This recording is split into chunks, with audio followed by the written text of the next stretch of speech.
Olá, sejam bem-vindos. Hoje a gente vai mergulhar fundo no universo do Bitcoin, mas com um olhar bem específico, o do investidor brasileiro planejando para 2026.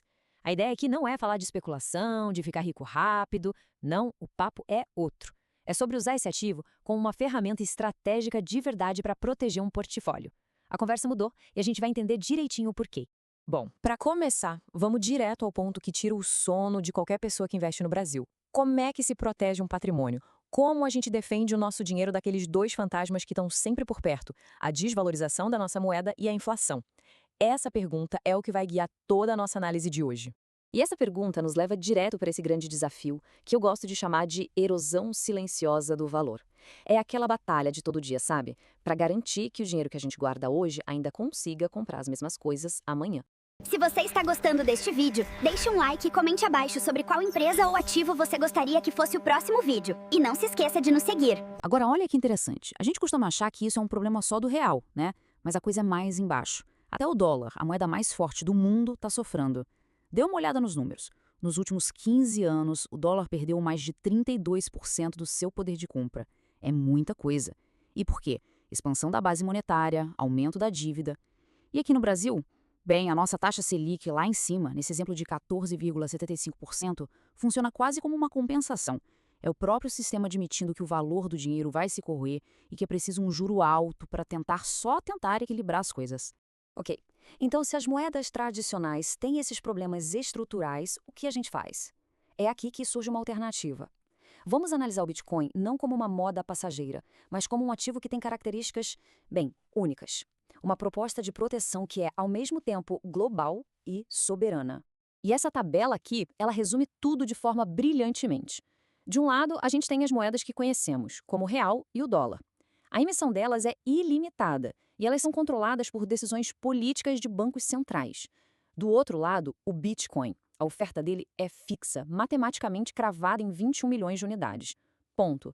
A política monetária não pode ser mudada por um governo ou por um banco, e ele é um ativo global, não está amarrado ao risco de um país específico. A diferença é fundamental.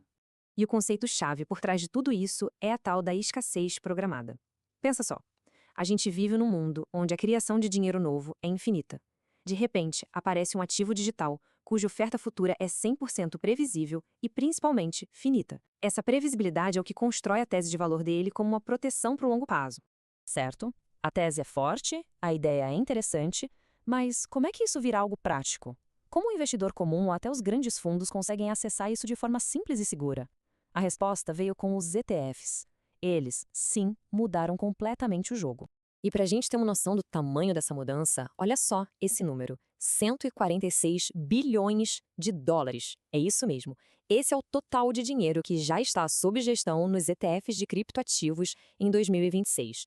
Isso aqui deixou de ser um mercado de nicho há muito tempo. É um mercado gigante que atraiu o varejo e, o mais importante, o capital institucional pesado. E esse gráfico de pizza aqui é fascinante. O ETF da BlackRock, o IBIT, sozinho já domina quase metade de todo esse mercado. Quando gigantes como BlackRock e Fidelity entram com essa força toda, é um sinal claro, né? É um nível de confiança, de validação institucional que a gente nem imaginava ser possível poucos anos atrás.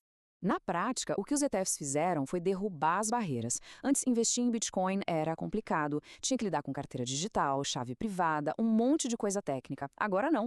A pessoa pode comprar Bitcoin na mesma corretora onde ela já tem ações de forma simples. Os ETFs cuidam da segurança, da custódia e ainda trazem liquidez e um formato regulado, que é tudo que os grandes investidores precisavam para entrar no jogo.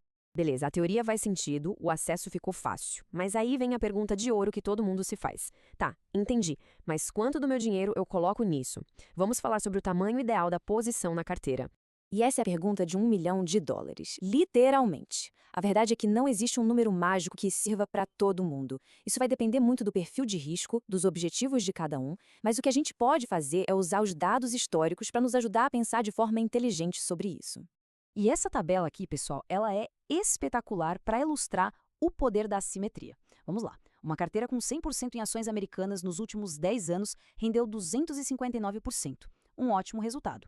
Agora, se a gente tivesse adicionado apenas 5% de Bitcoin nessa carteira, o retorno total saltaria para 340%. E o mais impressionante, olha o risco medido ali pelo drawdown máximo, que é a maior queda que a carteira sofreu, ele quase não se mexeu. Ou seja, uma pequena alocação causou um impacto gigantesco no retorno, sem aumentar o risco na mesma proporção.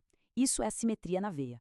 Então, tentando traduzir isso em algo prático, a gente pode pensar em faixas de alocação. Para um perfil mais conservador, talvez algo entre 1 e 3% da carteira já sirva como uma excelente proteção de longo prazo.